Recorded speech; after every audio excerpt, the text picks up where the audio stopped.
दशैं सकिएपछि नेप्से बढ्ला कि घट्ला यो प्रश्नले सबै ट्रेडर्सहरूलाई टेन्सनमा लिएको छ। अनि आजको यो भिडियोमा हामी यही कुरा छलफल गर्नेछौँ। नेप्सेले अन्तिम दिनमा डोजी क्यान्डल बनाएर सबै ट्रेडर्सहरू अलमलमा छन् कि किन्ने कि नकिन्ने। अनि साथै के नेपालमा अहिलेको समयमा आएको बाढी र पहिरोका कारण नेप्सेमा पनि के असर पर्ला त? यो पनि एउटा ठूलो प्रश्न बनेको छ। सबभन्दा पहिला डिस्कस गरौँ नेप्सेको अहिलेको चार्ट प्याटर्न। त पहिला त हामीले भोलि के क्यान्डल बन्ला, पर्सि के बन्ला त्यो सोच्नु होइन। हामीले सोच्नु भनेको अब आउने एक हप्तामा वा एक महिनामा कुन ट्रेन्ड आउला त्यो हामीले प्रिडिक्ट गर्न सक्यो भने फेरि मात्रै हामी एउटा प्रफिटेबल ट्रेडर बन्न सक्छौं। नेप्से पछिल्ला दिनहरूमा धेरै डाउन ट्रेन्डमा रहे पनि, धेरै लोअर लो बनाए पनि पछिल्ला केही दिनहरूमा नेप्सेले धेरै कमब्याक गरेको छ हनिसिङ वाला। तर अन्तिम दिनमा नेप्सेले डोजी क्यान्डल बनाएर सबलाई कन्फ्युज पारेको छ। त सपोर्ट र रेजिस्टेन्सको कुरा गर्दा नेप्सेले केही दिन अगाडि आफ्नो सपोर्ट तोडेर फेरि बाउन्स ब्याक गरेको थियो। यसको मतलब नेप्सेमा अहिले पनि बायर्सहरू एक्टिभ छन्। त यदि हामी रेजिस्टेन्स हेरौँ भने यो 2800 को पोइन्टमा यदि नेप्से ब्रेकआउट दिन्छ भने त्यसपछि नेप्से बढ्ने सम्भावना प्रबल हुन्छ।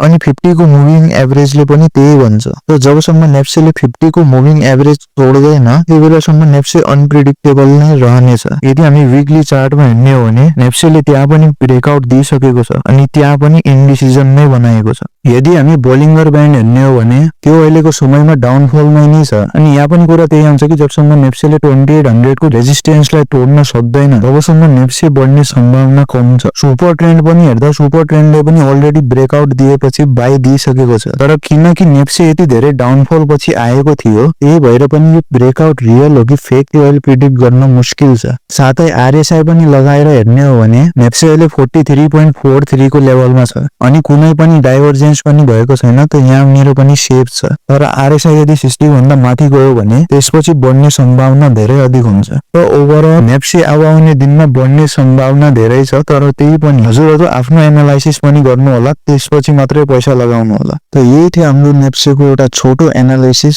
यदि हजुरहरू पनि आफ्नो एनालाइसिस शेयर गर्न चाहनुहुन्छ भने कमेन्ट बक्समा हजुर लेख्न सक्नुहुन्छ कि अब नेप्से बढ्ला कि घट्ला। यदि भिडियो राम्रो लाग्यो भने लाइक सब्स्क्राइब जरुर गरिदिनु होला। त यति नै आजका लागि। अब भेट हुन्छ सिधा अर्को भिडियोमा।